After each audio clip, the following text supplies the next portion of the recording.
This is the story of how I found out that a rich gangster screwed my wife, dumped her when I found out about their affair, and left her with nothing. Trust is the foundation of a marriage. At least that's what I believed. It's the invisible thread that holds everything together, and once it's frayed, even the strongest bonds begin to unravel. For me, the first sign of fraying was small, a missing wedding ring. It started on a quiet Friday evening. Dinner was nearly ready, the smell of roasted chicken filling the kitchen. Rachel stood at the counter chopping vegetables, her movements smooth and practiced. I leaned against the doorway, admiring her for a moment before my eyes caught on something strange. Her left hand was bare. "Where's your ring?" I asked, trying to keep my tone casual. Rachel glanced down at her hand, a flicker of something, panic, crossing her face before she smiled. "It's at the jeweler's," she said lightly. "The band was loose, so I took it in to be resized." "Which jeweler?" "Elliott and Sons," she replied quickly, turning back to her chopping. "The one downtown." Her explanation made sense, but something about the way she said it lingered in my mind. Rachel rarely took off her ring. She even wore it to the beach last summer, insisting she felt naked without it. But I told myself I was being paranoid. After all, it was just a ring, or so I thought. The following week, I found myself thinking about it more and more. Every time I saw Rachel's bare hand, it gnawed at me. Why hadn't she mentioned taking the ring in before I asked? Or why had her response seemed so calculated? On Tuesday, curiosity got the better of me. I called Elliott and Sons during my lunch break, their familiar jingle playing while I waited. "Good afternoon," a woman answered cheerfully. "How can I help you?"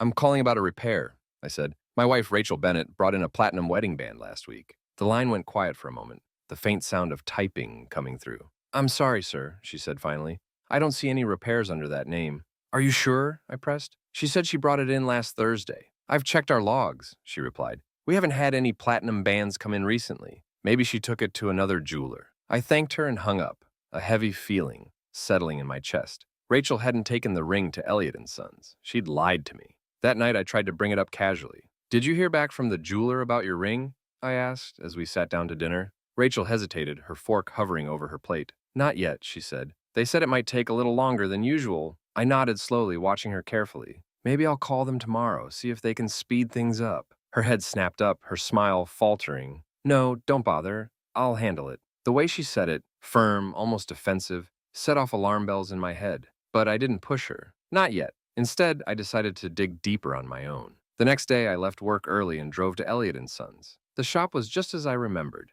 elegant, with gleaming glass displays and polished wood counters. A man greeted me with a professional smile. "Can I help you?" he asked. "I'm here about a repair," I said, repeating Rachel's name and description of the ring. He frowned, shaking his head. "I'm sorry, sir. We don't have anything under that name." I left the shop feeling sick. Something was wrong, and Rachel wasn't telling me the truth. When I got home, she was sitting on the couch, scrolling through her phone. I stood in the doorway, watching her for a moment before speaking. "Where's your ring, Rachel?" She looked up, startled. "I told you it's at the jeweler's." "No, it's not," I said. "I went to Elliott and Sons today. They've never had it." Her face paled, and for a moment she looked like a deer caught in headlights. Then she frowned. "I must have mixed up the names," she said quickly. "It's at Silver and Co. near my office." "Silver and Co.?" I repeated, my voice skeptical.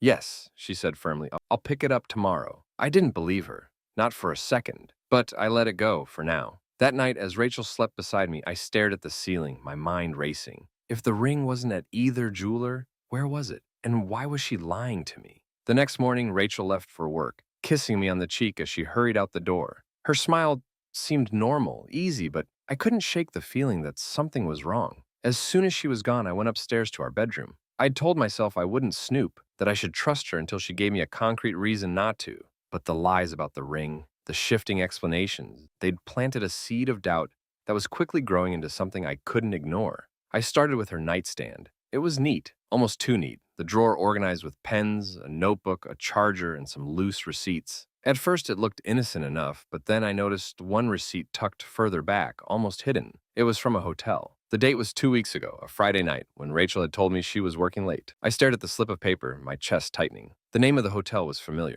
The Crestwood, a boutique place downtown, expensive but discreet. The kind of place you'd book if you didn't want to be noticed. I sat on the edge of the bed, my mind racing. Why would Rachel need to be at a hotel? Maybe it was work-related. Maybe there was an explanation that didn't involve betrayal. But the more I thought about it, the harder it was to believe. I tucked the receipt back into the drawer, careful to leave everything as I'd found it. I needed more answers before I confronted her that evening.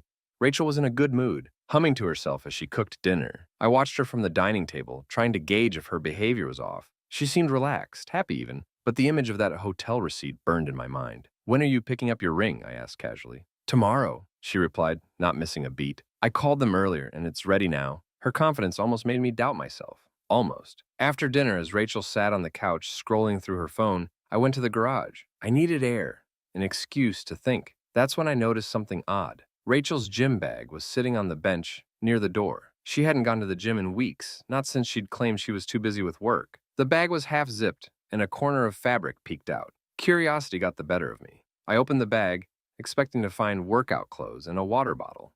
Instead, I found a black lace dress, one I'd never seen her wear before. It was wrinkled, like it had been shoved into the bag in a hurry. Beneath it, there was a bottle of expensive perfume, the kind she only used on special occasions. My stomach churned. Why would she bring a dress like this to the gym? I zipped the bag back up, my hands shaking. The more I found, the less I understood. Was she meeting someone? Was this connected to the hotel? Or was it all just something else? That night, I couldn't sleep. As Rachel lay beside me, her breathing soft and even, I stared at the ceiling, my thoughts spiraling. What if there was more to this than just lies about the ring? The next morning, I decided to follow her. She left the house at her usual time, carrying her work bag and kissing me goodbye as if nothing was wrong. Once she was out of sight, I grabbed my keys and got into my car, keeping a safe distance as I trailed her. At first, everything seemed normal. She drove to her office downtown, parked in her usual spot, and went inside. I waited in my car, feeling ridiculous but unable to stop myself. An hour passed, then another. I was about to leave,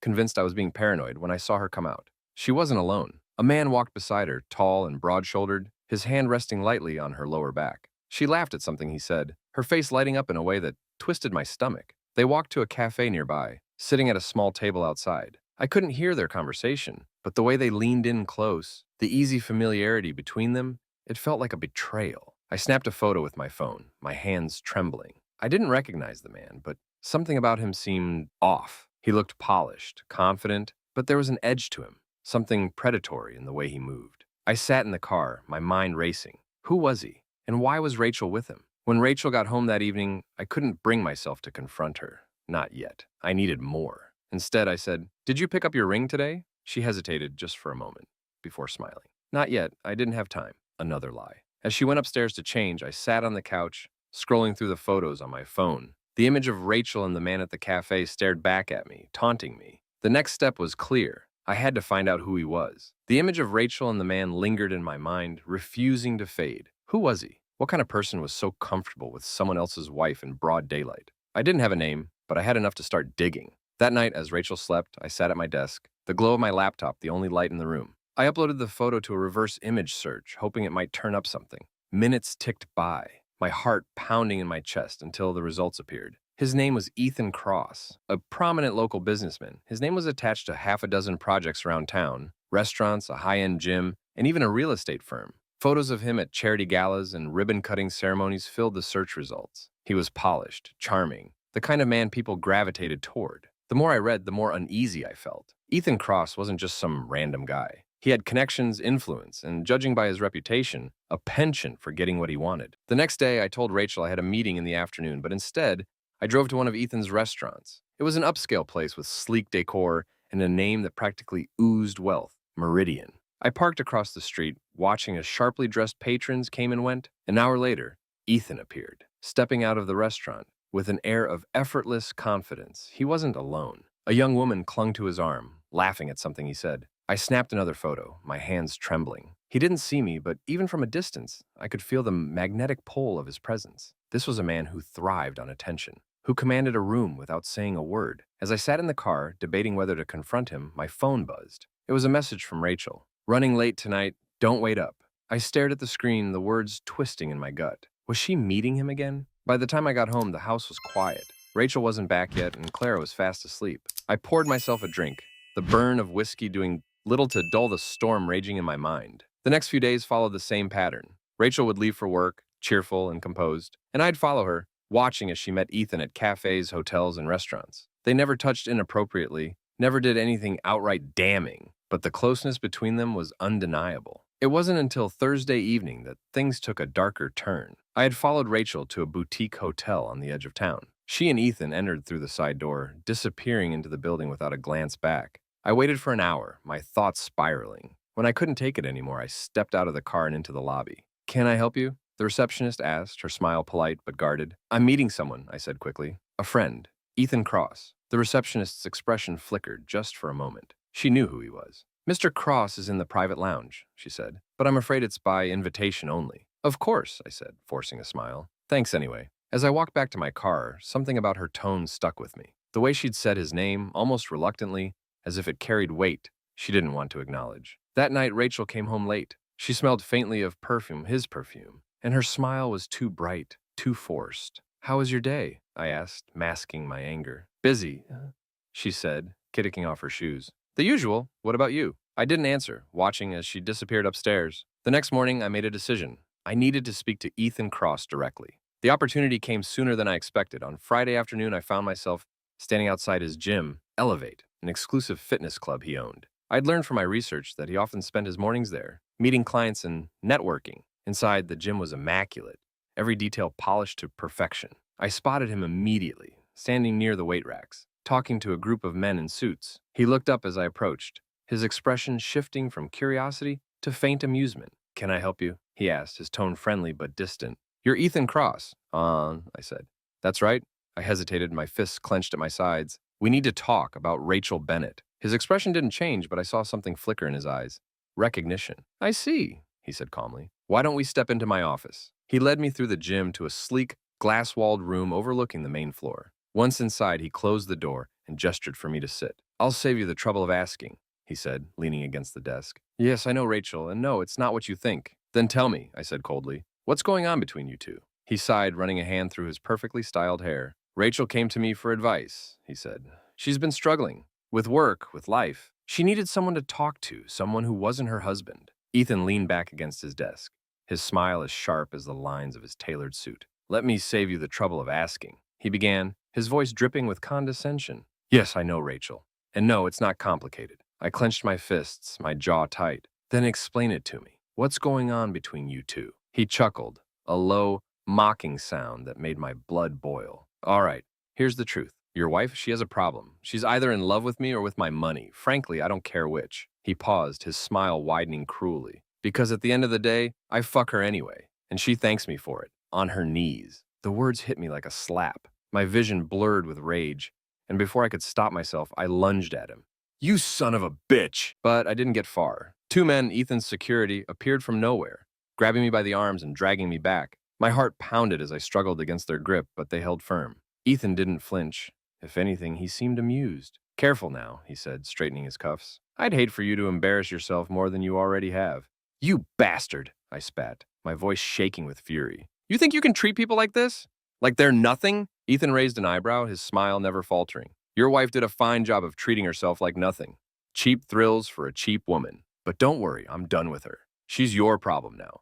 Both of you, get out of my life. He waved a hand dismissively, and the security guards released me, stepping back but staying close. I stood there for a moment, my chest heaving, my mind reeling from the sheer audacity of his words. This isn't over, I said through clenched teeth. Ethan laughed again, that same infuriating, dismissive chuckle. Oh, it is. Believe me. I stormed out of the gym, the cool air hitting my face as I stepped outside. My hands were trembling, not just from anger, but from the overwhelming humiliation of it all. Ethan's words echoed in my mind, sharp and unrelenting. That night, I sat in the darkened living room and waiting for Rachel to come home. When she finally walked through the door, she froze at the sight of me. James, she said cautiously, what's wrong? I didn't answer right away. Instead, I stood, holding the photo I'd taken of her and Ethan at the cafe. I held it out to her, my hand steady despite the storm raging inside me. What is this? Her face went pale, and for a moment, I thought she might faint. She didn't deny it. She didn't try to lie. She just stood there, her lips trembling as she searched for words that wouldn't come. I know everything, Rachel, I said, my voice low but firm. I know about the hotels, the meetings. I know about Ethan. James, I can explain, she began, her voice breaking. Don't, I snapped, cutting her off. Don't insult me with excuses. You've been lying to me for weeks, months maybe. You've betrayed me, our marriage, everything we built together. And for what? Money? Sex? She sank into the chair, her head in her hands. I didn't mean for it to go this far. But it did, I said coldly. And now it's over. I'm filing for divorce. Her head shot up, her eyes wide with panic. James, no, please. We can work through this. I made a mistake, but a mistake, I interrupted, laughing bitterly. A mistake is losing your ring.